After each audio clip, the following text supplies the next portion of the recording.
दोस्तों आप लोगों को पता ही होगा कि पूरे बिहार में जमीन सर्वे की जो प्रक्रिया है वो जोर शोर से चलाई जा रही है। लगभग राज्य के सभी जिलों के सभी ब्लॉक के सभी पंचायतों में जमीन सर्वे करने वाले जो सर्वेयर है, जो अधिकारी हैं, वे अलग अलग जगह पे शिविर लगा करके सबसे पहले जो सर्वे का जानकारी वो दे रहे हैं। दोस्तों सर्वे की जो प्रक्रिया है वो ऑनलाइन और ऑफलाइन दोनों माध्यम से होने वाली है। अगर आप अपने जिले में हो, अपने घर पे हो, तो आपके लिए तो कोई दिक्कत है नहीं। आप ऑफलाइन के माध्यम से अपना जो फॉर्म है वो फिलअप करके और उसके साथ जो जो सपोर्टिंग डॉक्यूमेंट है वो लगा करके सर्वेयर जो होंगे उनके पास आप अपना जमा करोगे या फिर ब्लॉक में जमा करोगे। बट दोस्तों दिक्कत उनके साथ है जो कि राज्य से बाहर है, अपने जिले से बाहर है, तो उनके लिए काफी दिक्कत हो सकती है, क्योंकि जमीन सर्वे के टाइम में उनको अपने जिले में अपने जमीन पर उपलब्ध रहना चाहिए। सर्वे के टाइम अगर आप अपने जमीन पर उपलब्ध नहीं रहोगे तो क्या होगा, कोई दूसरे लोग आपके जमीन को अपने नाम पर चढ़वा सकते हैं। तो आपको अपने जमीन पर उपलब्ध रहना बहुत ही जरूरी है। तो दोस्तों आप ये प्रक्रिया जो है ऑनलाइन और ऑफलाइन दोनों के माध्यम से कर सकते हो।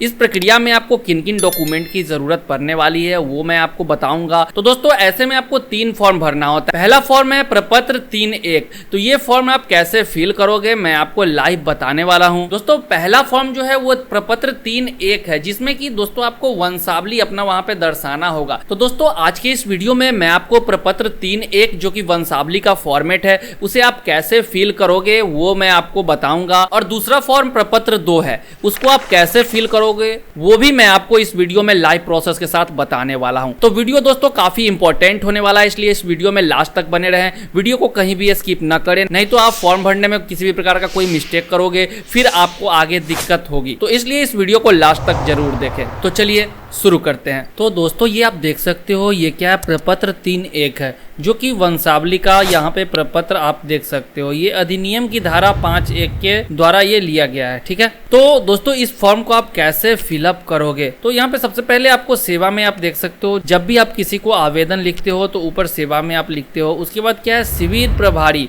अब यहाँ पे अंचल का नाम आपको लिखना है। अंचल आपका जो भी ब्लॉक होगा वो ब्लॉक का नाम आप यहाँ पे दे दोगे। आप अपने जिले का नेम यहाँ पे दे दोगे। उसके बाद विषय, विषय क्या है, स्वयं की वंशावली समर्पित करने के संबंध में।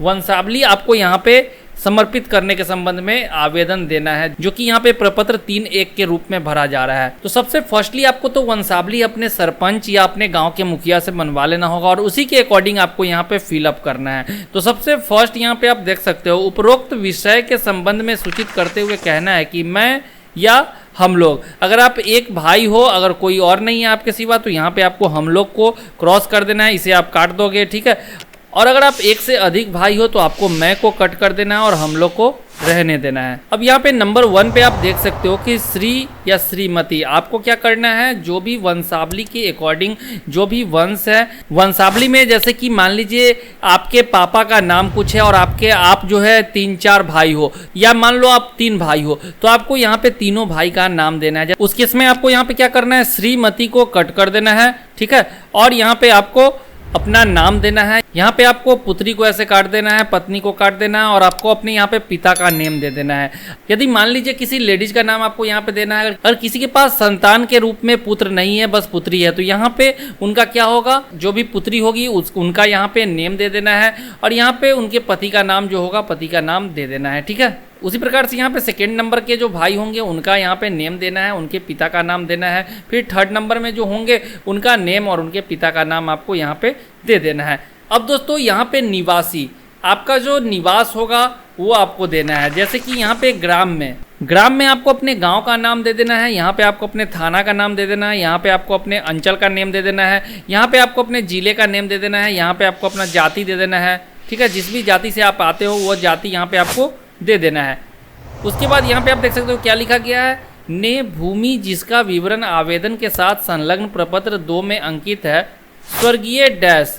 तो आपको जिसके नाम से भूमि है अब उनका नाम यहाँ पे देना होगा, ठीक है ना। जो आपके बाबा दादा होंगे जो कि अब जीवित नहीं है उनका यहाँ पे आपको नाम दे देना है। उसके बाद यहाँ पे उनके पिता का नेम आपको देना है, यहाँ पे उनका गांव दे देना है, ठीक है। उसके बाद अब यहाँ पे राजस्व ग्राम यानी कि भूमि जिस भी गांव में होगा अब उसका नाम देना है। मान लीजिए कि आप किसी और गांव में रहते हो लेकिन आपका जमीन किसी और गांव में है, तो यहाँ पे आपको क्या करना है, फर्स्ट वाला जो एड्रेस देना है वो आपको अपना एड्रेस देना है। उसके बाद यहाँ पे राजस्व ग्राम में आपको क्या करना है, भूमि जिस गाँव में है वहाँ का आपको गाँव का नेम यहाँ पे दे देना है। उसके बाद जिस भी गाँव में भूमि है वो उसका अंचल देना है यानी कि ब्लॉक देना है। भूमि का जो जमाबंदी नंबर होगा वो आपको यहाँ पे देना है। ये आपको रसीद पे लिखा हुआ दिख जाएगा राइट साइड में, वहाँ से आप जमाबंदी नंबर निकाल सकते हो। ठीक है, अगर आपके पास जमाबंदी नंबर नहीं होगा तो आप इसे ब्लैंक छोड़ दोगे। अब दोस्तों यहाँ पे आपको क्या दिया जा रहा है, जमाबंदी आप यहाँ पे लिख सकते हो। जमाबंदी या खतियान में अंकित खाता संख्या जो है वो आपको खाता नंबर यहाँ पे लिखना होगा। उसके बाद जमीन का जो खेसरा नंबर होगा वो आप यहाँ पे लिख दोगे। उसके बाद जमीन का जो रकबा होगा, रकबा आपको पूरा यहाँ पे देना है। अब यहाँ पे लगान जिस वर्ष तक आपका कटा हुआ है वो वर्ष आपको यहाँ पे देना है। ठीक है, अब दोस्तों आपको नीचे आना है। यहाँ पे आपको क्या करना है, अब आपको इसे पूरा पढ़ लेना है। पढ़ने के बाद यहाँ पे नीचे आपको याचिकाकर्ता जो भी होंगे उन सभी का यहाँ पे आपको सिग्नेचर करवा लेना है। ठीक है, अब चलिए अब आप यहाँ पे सेकेंड पेज पे आओगे। अब आप देखो यहाँ पे ये आप कैसे फिल कर सकते हो, जैसे कि बिहार विशेष सर्वेक्षण एवं बंदोबस्त तकनीकी मार्गदर्शिका वंशावली के आधार पर प्रत्येक उत्तराधिकारी का दखल निम्न प्रकार है। अब देखिए, अब यहाँ पे आप जैसे कि 3 भाई हो, तीनों भाई का आपने ऊपर तो विवरण दे दिया। अब तीनों का जो दखल कब्जा है, जिस भी जमीन पे दखल कब्जा है उसका विवरण देना है। तो जैसे कि फर्स्ट में क्या है, रैयत का नाम आपको यहाँ पे नाम दे देना है। ये जरूरी नहीं है कि आपका जमीन वो आपके नाम पे होना चाहिए। ठीक है ना, अगर जमीन आपके नाम पर नहीं भी है वो वाला, तो यहाँ पे क्या मांगा जा रहा है, दखल कब्जा है। ये बात आपको समझना होगा। दखल कब्जा आपका जिस भी जमीन पे है जो आपके हिस्से में है उसके हिसाब से आपको यहाँ पे रैयत का नाम देना होगा। तो यहाँ पे सबसे पहले आपका जो रैयत का नाम में क्या डालना है, तो 3 भाई हैं तो तीनों में से जो फर्स्ट भाई होंगे सबसे बड़े भाई उनका आपको यहाँ पे नेम दे देना है। उसके बाद यहाँ पे उनके पिता का नेम देना है। उसके यहाँ पे अस्थाई पता जो होगा वो आपको देना है। फिर इस वाले बॉक्स में जो खाता नंबर जमीन का होगा वो आपको देना है। फिर इस वाले बॉक्स में जो जमीन का खेसरा नंबर होगा वो आपको देना है। इस वाले बॉक्स में जो जमीन का रकबा होगा वो आपको एकड़ और डिसमिल में दर्शा देना है। ठीक है, उसके बाद चौहद्दी आपको देना है। जमीन का जो चौहद्दी होगा, पूरब पश्चिम उत्तर दक्षिण, पूरब में जिनका नेम होगा, पश्चिम में जिनका नेम होगा, अगर आपको वो चीज़ पता है तो आप यहाँ पे दे दोगे। उसके बाद यहाँ पे आपको जमाबंदी संख्या, जमीन का जो भी जमाबंदी संख्या होगा वो आपको यहाँ पे देना होगा इस वाले बॉक्स में। ठीक है, उसी प्रकार से दोस्तों अब यहाँ पे आपको सेकेंड में भी वही करना है कि जमीन के जो सेकेंड रैयत होंगे यानी कि जो सेकेंड नंबर के भाई होंगे उनका नेम देना है। यहाँ पे उनके पिता का नेम देना है। फिर यहाँ पे उनका जो अस्थाई पता होगा वो आपको देना है। उसके बाद जमीन का खाता नंबर, खेसरा नंबर। दोस्तों ये आप ध्यान दोगे कि जो भी उनके हिस्से में जो जमीन पड़ रहा है उसका सभी ब्यौरा आपको यहाँ पे दे देना है। ठीक है ना, फिर यहाँ पे रकबा आपको देना है। इसी प्रकार से इस वाले बॉक्स में आपको चौहद्दी दे देना है और इस वाले बॉक्स में आपको जमाबंदी नंबर जो जमीन का होगा वो दे देना है। तो इसी प्रकार से आपको ये भी फॉर्म को फिलअप कर लेना है। अब दोस्तों यहाँ पे आप देखोगे अनुलग्न आपको इसमें क्या क्या करना है। ठीक है ना, इसमें कौन कौन सा डॉक्यूमेंट आपको इसके साथ लगाना है। तो सबसे फर्स्ट है मृत जमाबंदी रैयत की मृत्यु की तिथि वर्ष में। ठीक है ना, तो आपको उसकी जो मृत्यु की तिथि होगी उसके जगह पे आप मृत्यु प्रमाण पत्र भी यहाँ पे लगा सकते हो। सेकेंड नंबर में यहाँ पे आप देख सकते हो जमाबंदी संख्या की विवरण मालगुजारी रसीद संख्या वर्ष। ठीक है, यहाँ पे आपको मालगुजारी जो आपने रसीद कटवाया होगा, हाथ वाला रसीद हो या नेट वाला रसीद हो, जो भी रसीद होगा वो आपको यहाँ पे इसके साथ संलग्न करना होगा। तीसरे नंबर पे है खतियान की नकल यदि उपलब्ध हो तो। अगर आपके पास खतियान का नकल होगा तो आप उसे क्या करोगे, इसके साथ उसको भी अटैच कर दोगे। फोर्थ नंबर पे ये बता रहे हैं कि दावाकृत भूमि से संबंधित दस्तावेजों का विवरण।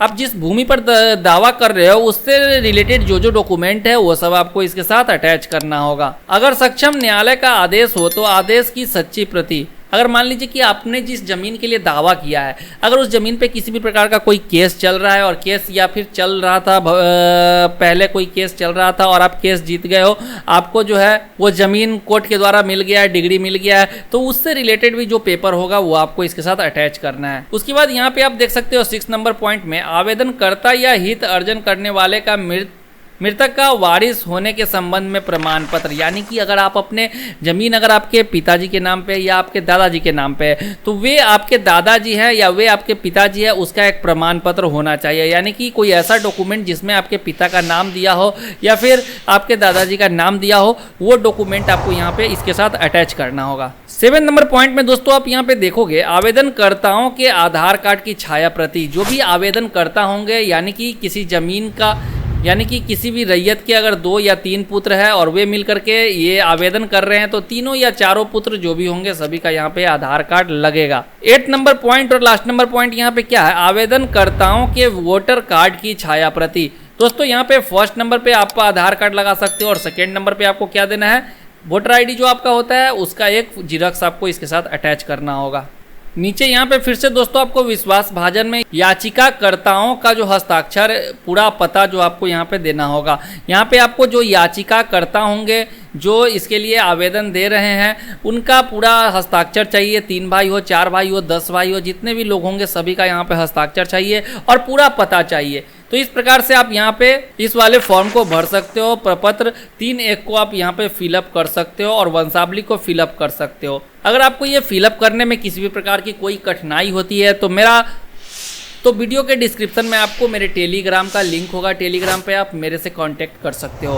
अब दोस्तों चलते हैं यहाँ पे प्रपत्र 2 की ओर, जिसमें कि सबसे फर्स्टली आपको यहाँ पे आपका जो राजस्व ग्राम है, गांव है, वो आपको यहाँ पे देना होगा। आपका जो थाना नंबर है वो आपको यहाँ पे देना होगा। हल्का नंबर अगर आपको पता है तो आप यहाँ पे डाल सकते हो, अगर नहीं पता है तो आप इसे ब्लैंक छोड़ दोगे। अब यहाँ पे आपको आपका जो पुलिस स्टेशन होगा वो डालना होगा, आपका जो ब्लॉक होगा वो आपको यहाँ पे डालना है, आपका जो डिस्ट्रिक्ट होगा जिस भी डिस्ट्रिक्ट से आप आते हो आपको आपका डिस्ट्रिक्ट यहाँ पे फिलअप कर देना है। अब दोस्तों यहाँ पे आपको रैयत का नेम देना है। सबसे फर्स्ट आप यहाँ पे देखोगे क्या है, रैयत का नाम, सहिस्सेदारों का नाम एवं अंश अगर कोई हो, एवं पिता का नाम। यहाँ पे आपको क्या करना है, जो भी रैयत होंगे उनका नाम देना है, उनके पिता का नाम देना है। तो सबसे फर्स्ट वाले में यहाँ पे आपको क्या करना है, रैयत अगर मान लीजिए कि राम है और उसके पिता का नाम श्याम है तो आपको क्या करना है, यहाँ पे क्या लिखना है, राम पिता श्याम करके आपको यहाँ पे लिख देना होगा इस वाले बॉक्स में। अगर मान लीजिए बॉक्स आपके लिए छोटा पड़ रहा है तो आप 2 बॉक्स का यूज कर सकते हो, ठीक है।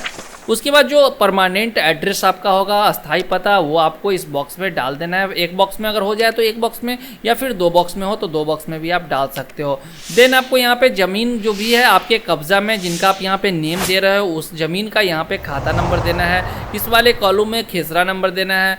यहाँ पे आपको जो ज़मीन का रकबा होगा वो देना है। जो भी ज़मीन का चौहद्दी होगा वो आपको यहाँ पे दे देना है, ठीक है। ज़मीन का जो किस्म होगा, किस प्रकार का ज़मीन है, जैसे कि खेतीहर ज़मीन है, आपके ज़मीन पे खेती होता है, या आपका घराड़ी का ज़मीन है, तो वो किस्म आपको यहाँ पे बताना है। अब यहाँ पे दोस्तों 8वें नंबर कॉलम में क्या है, शेष को छोड़कर लगान, यानी कि जो भी शेष को छोड़कर आपका रसीद जितने दिनों तक कटा हुआ है उसको छोड़ करके जो लगान राशि है वो आपको यहाँ पे डाल देना है। अगर आपको ये नहीं पता तो आप इसे ब्लैंक भी छोड़ सकते हो। अब दोस्तों जो आपके जमीन का जमाबंदी संख्या होगा वो आपको इस वाले कॉलम में डालना होगा। अगला कॉलम जो है वो यहाँ पे भूमि पर दावा का आधार, ये दोस्तों आपको ध्यान से पढ़ना है। भूमि पर दावा का आधार यथा उत्तराधिकार, दान क्रय, बंदोबस्त या अन्य, यानी कि भूमि पे आपका दावा जो है वो किस आधार पर है। आप उत्तराधिकारी हो, यानी कि जमीन जो है वो आपके बाबा दादा के नाम का है तो आप उस जमीन के उत्तराधिकारी कहलाओगे। तो अगर आपके बाबा दादा के नाम पर जमीन है तो आपको उत्तराधिकारी यहाँ पे नीचे लिखना है। अगर आपको जमीन जो है वो दान में मिला है तो आपको यहाँ पे दान लिखना है। अगर आपने जमीन को खरीदा है तो आपको यहाँ पे क्रय लिख देना है। अगर जमीन बंदोबस्त से आपको मिला है तो आपको बंदोबस्त लिखना है। अगर कोई अन्य प्रकार से आपको जमीन मिला है तो आपको यहाँ पे अन्य लिखना होगा। अब दोस्तों लास्ट पॉइंट यहाँ पे क्या है, अभियुक्त अगर कोई हो, अगर कोई अभियुक्त है तो आपको अभियुक्त का यहाँ पे डिटेल डालना होगा, ठीक है। अब दोस्तों आप यहाँ पे फर्स्ट कॉलम भर लोगे, उसके बाद आपको इसी प्रकार से यहाँ पे सेकंड कॉलम भी फिल करना होगा, ठीक है। जैसे कि मान लीजिए यहाँ पे फर्स्ट कॉलम में आपने फर्स्ट भाई का नाम दे दिया, सेकंड कॉलम के में भाई का नाम अगर कोई श्याम है तो आपको यहाँ पे श्याम इस प्रकार से यहाँ पे लिख देना है। उसके बाद उनके पिता का नाम यहाँ पे आपको लिखना होगा। फिर आपको पिता का नाम लिखना है तो आपको इसी प्रकार से हिंदी या इंग्लिश जैसे भी आपको लिखना है तो आपको क्या करना है, यहाँ पे अगर आप इंग्लिश में लिख रहे हो तो आपको क्या करना है, सन ऑफ करके यहाँ पे पिता का नाम लिख देना है। अगर आप हिंदी में लिख रहे हो तो आपको क्या करना है, यहाँ पे सीधा पिता लिखना है और पिता लिख करके डैश देना है और आपको अपने पिता का नाम दे देना है। फिर आपको यहाँ पे इस वाले बॉक्स में परमानेंट एड्रेस जो आपका होगा वो आपको यहाँ पे डालना है। उसके बाद जमीन का जो खाता नंबर होगा फिर आपको यहाँ पे खाता नंबर डालना है। जैसे कि मान लीजिए मैंने 5 डाल दिया। उसके बाद जो खेसरा नंबर होगा वो खेसरा नंबर आपको यहाँ पे डालना होगा। रकबा जो आपका होगा एकड़ या डिसमिल, जैसे कि रकबा यहाँ पे एकड़ और डिसमिल दोनों में डालना है। तो 1 एकड़ 2 डिसमिल अगर आपका जमीन है तो आपको क्या करना है, यहाँ पे 1 एकड़ लिखना है और 2 डिसमिल लिख देना है, ठीक है ना। इसी प्रकार से आपको यहाँ पे लिखना है। यहाँ पे जमीन का आपको चौहद्दी लिखना है। यहाँ पे जमीन का जो किस्म होगा मैंने आपको बताया ही है, वैसे आपको यहाँ पे जमीन का किस्म लिख देना है। इसी प्रकार से दोस्तों आपको जितने भी हिस्सेदार इस जमीन में होंगे सभी का आपको यहाँ पे डिटेल दर्शा देना है। अब आप नीचे आओगे तो यहाँ पे क्या है, मैं घोषणा करता हूँ कि स्व घोषणा में की गई प्रविष्टि मेरी या हमारी जानकारी में सही है। स्व घोषणा में किसी गलत प्रविष्टि के लिए मैं खुद जिम्मेदार होऊंगा। इसलिए दोस्तों आपको यहाँ पे घोषणा पत्र भी भरवाया जा रहा है, यहाँ पे कंसेंट भी आपसे मांगा जा रहा है कि जो भी डिटेल आपने दिया है वो सभी मेरे जानकारी में और सही है, ताकि बाद में किसी भी प्रकार का अगर कोई इसमें गलती होता है तो आपको दिक्कत का सामना करना पड़ेगा, आपको ब्लॉक का चक्कर काटना पड़ेगा, राजस्व कर्मचारी के पास जाना पड़ेगा, सीओ के पास जाना होगा, तब जाके आपके ज़मीन का जो विवरण है फिर सुधार होगा। इसलिए दोस्तों जो भी डिटेल आप यहाँ पे डालोगे सभी को सही सही एकदम डालना है। यहाँ पे आप देख सकते हो नोट में क्या दिया गया है, इस प्रपत्र को 2 प्रतियों में दाखिल किया जाएगा। एक प्रति आवेदक को प्राप्तकर्ता पदाधिकारी कर्मी द्वारा हस्ताक्षर तथा आवेदन की तारीख एवं क्रमांक अंकित कर प्राप्ति के प्रमाण के रूप में लौटाया जाएगा। दोस्तों आपको क्या करना है, अब ये भरने के बाद आपको 2 प्रति में इसको निकलवा लेना है। एक प्रति कहाँ देना है, जो प्राप्तकर्ता पदाधिकारी होंगे, जिन भी पदाधिकारी के पास आप जमा करोगे उनको देना है, और दूसरा क्या करना है, अपने पास उनसे रिसीविंग के तौर पे उनसे साइन मोहर करा के अपने पास रख लेना है। ठीक है, और यहाँ पे आपको स्थान का नाम दे देना है, जिस भी स्थान से आप ये आवेदन कर रहे हो, डाल रहे हो फॉर्म को। यहाँ पे तिथि दे देना है, डेट दे दोगे आप। रैयत का जो हस्ताक्षर होगा, अंगूठे का निशान होगा, वो आपको यहाँ पे ले लेना है, और उनका जो मोबाइल नंबर और आधार नंबर होगा वो आपको नीचे यहाँ पे डाल देना है। तो दोस्तों कुछ इसी प्रकार से आप प्रपत्र 2 को फिल कर सकते हो। आशा करता हूँ दोस्तों ये वीडियो आपको काफ़ी अच्छी तरह से समझ में आई होगी, और उम्मीद करता हूँ कि आपको ये फॉर्म भरने में, प्रपत्र भरने में किसी प्रकार की कोई कठिनाई नहीं होगी। अगर आपको किसी भी प्रकार की कोई दिक्कत होती है तो आप कमेंट सेक्शन में कमेंट करके मुझे जरूर बताएं, मैं उस पर वीडियो जरूर बनाऊंगा। और दोस्तों लास्ट वीडियो में मैंने जो दाखिल खारिज का वीडियो बनाया था उसमें बहुत सारे लोगों का कमेंट ये आ रहा है कि बंटवारा वाला जो दाखिल खारिज होता है उसका कैसे ऑनलाइन होगा, उस पर वीडियो बनाने के लिए बहुत लोगों ने कमेंट किया है। तो अगर आपको भी बंटवारा वाले दाखिल खारिज के लिए वीडियो चाहिए तो कमेंट सेक्शन में कमेंट करके बताएं। मैं कल से परसों तक बंटवारा वाला जो ऑनलाइन म्यूटेशन किया जाता है उसके बारे में एक प्रॉपर तरीके से वीडियो जरूर बना दूंगा। आशा करता हूं दोस्तों वीडियो आपको काफ़ी पसंद आई होगी और अच्छी लगी होगी। अगर वीडियो अच्छी लगी हो तो वीडियो को लाइक करना ना भूले, और चैनल पर नए हो तो चैनल को सब्सक्राइब करके बेल आइकन को प्रेस करना ना भूले। तब तक के लिए वीडियो देखने के लिए बहुत बहुत धन्यवाद। मिलते हैं नेक्स्ट वीडियो में किसी नई जानकारी के साथ, तब तक के लिए जय हिंद, गुड बाय।